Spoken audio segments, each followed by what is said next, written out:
बुधवार को पूरे देश में लगातार कई स्थानों पर छापे पड़े। कई राज्यों के साथ उत्तर प्रदेश में भी इनकम टैक्स के कई जगहों पर छापे पड़े हैं, जिसमें उत्तर प्रदेश की राजधानी लखनऊ केंद्र बना रहा। लखनऊ में लालकुआं क्षेत्र में रहने वाले गोपाल राय के घर इनकम टैक्स का छापा पड़ा। गोपाल राय राष्ट्रीय क्रांतिकारी समाजवादी पार्टी के नेता हैं। छापे को लेकर गोपाल राय से हर खबर संवाददाता आनंद सिंह ने खास बातचीत की है और पूरे मामले को जाना है। आप भी सुनिए। नेटवर्क तो सबसे इम्पोर्टेंट चीज है।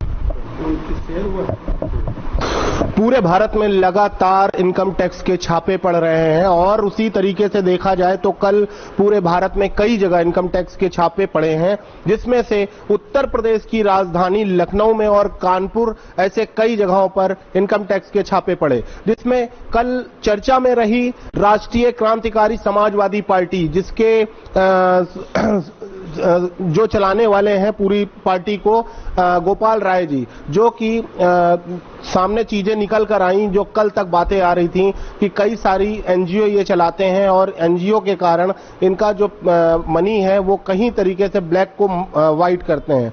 ये सारी चीज धारणाएं कल चलती रही। अभी हमारे साथ खुद गोपाल राय जी हैं, आइए इनसे जानते हैं पूरा मामला क्या हुआ और आखिरकार इनकम टैक्स के जो अधिकारी थे आखिरी में क्या चीजें सामने निकल कर आई और क्या दस्तावेज और क्या चीजें यहां से लेकर गए।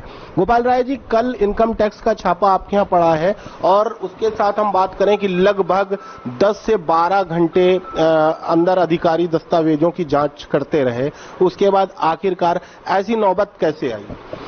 देखिए, इसमें भी एक साजिश के तहत, चूंकि उत्तर प्रदेश में फिर 2024 में चुनाव होने जा रहा है और उसमें कुछ ऐसे क्षेत्रीय दल हैं जो सोचते हैं कि हम लोग एक बड़ा छोटे छोटे संगठन के अध्यक्षों को मिला करके एक बड़ा प्लेटफॉर्म खड़ा किया जाए, जिससे पार्लियामेंट में हम लोग अच्छे ढंग से फाइट कर सकें और हमारी सरकार बन सके।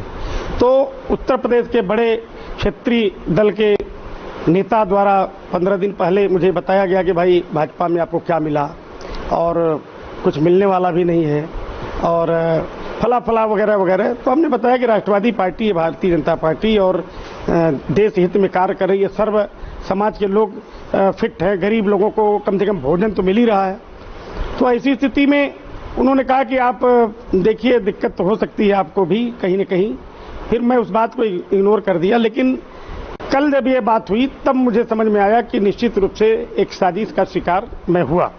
लेकिन फिर भी मैं आयकर विभाग द्वारा किए गए जांच का मैं समर्थन करता हूं और मैं बधाई देता हूं कि देश भर में इस तरह की कई सूचनाएं मिले तो निश्चित रूप से इनको जाना चाहिए। सुबह 6 बजे से कल रात 12 बजे तक हमारे इनकम टैक्स की सभी अधिकारी यहां थे और एक एक चीज नोट किए। जिस तरह से एक एबीपी न्यूज और एक आध दो न्यूज और हैं जो अनर्गल की इनके पास 40 एनजीओ है, 40 एनजीओ में पैसे इधर से उधर आते हैं, विदेशों से आते हैं। तो ऐसी स्थिति में मैं उनको कहना चाहूंगा, उनको जांच कर लेना चाहिए। ये बिल्डिंग हमारी है, मैंने इलाहाबाद बैंक से लोन लेकर के बनवाया था और इसमें हमारे 3 किराएदार ऐसे हैं जो एनजीओ हैं, जिसमें राष्ट्रीय दृष्टि संस्थान, एक नेत्रहीन लोगों का हमारे पास संस्थान है, जिसमें बड़ा अच्छा काम वो पूरे प्रदेशवासियों के लिए करते हैं। गौ सेवा को लेकर के एक बरेली के गंगवार जी हैं, हेमंत गंगवार, उनकी संस्था है, वो बगल में है।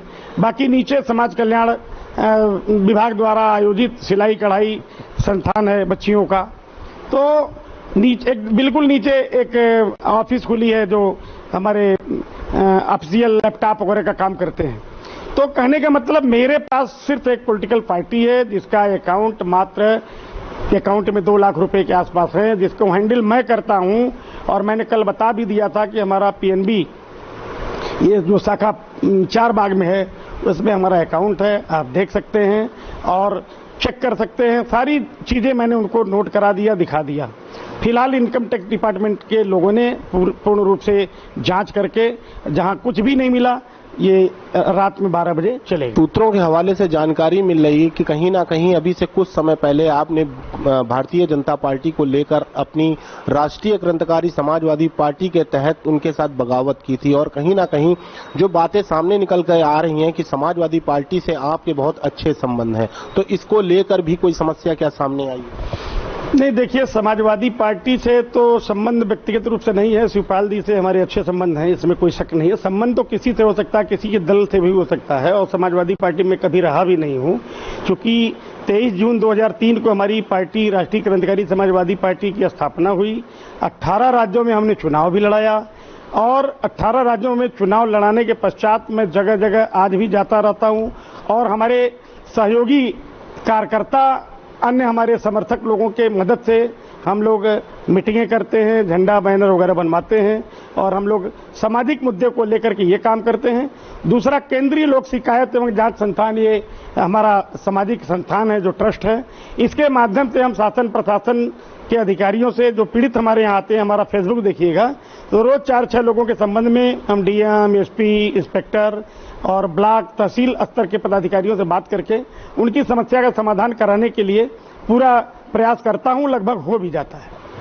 सुबह 7 बजे से लेकर लगभग रात में 11 बजे तकरीबन 15 से 16 घंटे जांच चली है।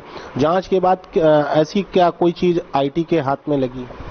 नहीं, ऐसा कुछ नहीं था। आईटी के हाथ में ऐसा कुछ नहीं था। पूछताछ जरूर हुई, अपने विषय में हम लोग बताए, बच्चों के विषय में बताए, हमारी प्रॉपर्टी क्या है, कब लिए, ये सारी चीज बताए, जिससे वो संतुष्ट हुए और गए। पूरी इंक्वायरी, एक एक चीज उन्होंने खगाला भी, लेकिन ऐसा कुछ मिला नहीं। कोई आगे के लिए आईटी आपको आश्वासन देकर गया?